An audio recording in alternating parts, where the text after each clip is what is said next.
welcome to Mechanical Beauty. Today we're going to show you how to replace defective bearing of metering roller. See that? You see this, yeah?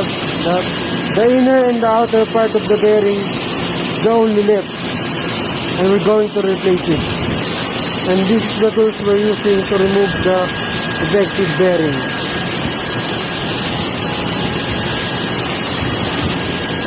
First, remove the 3/6 Allen screw.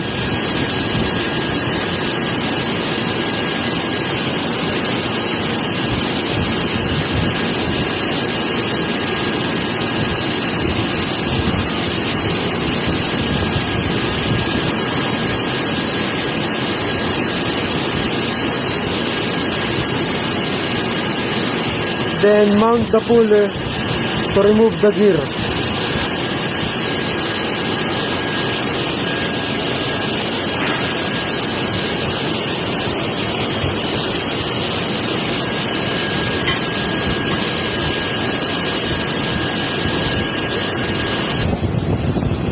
Also replace the bearing of the other side.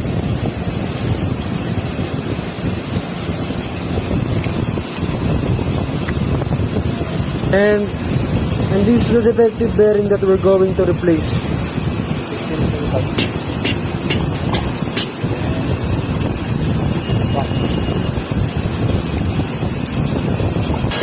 Then position the gear. And we're going to mount this new bearing here.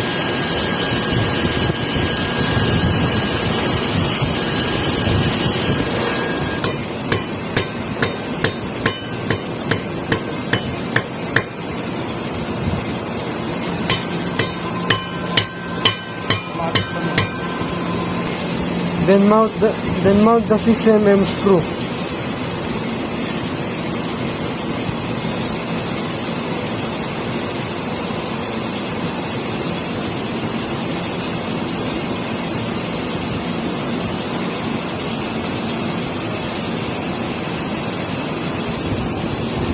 And now mount the lock ring.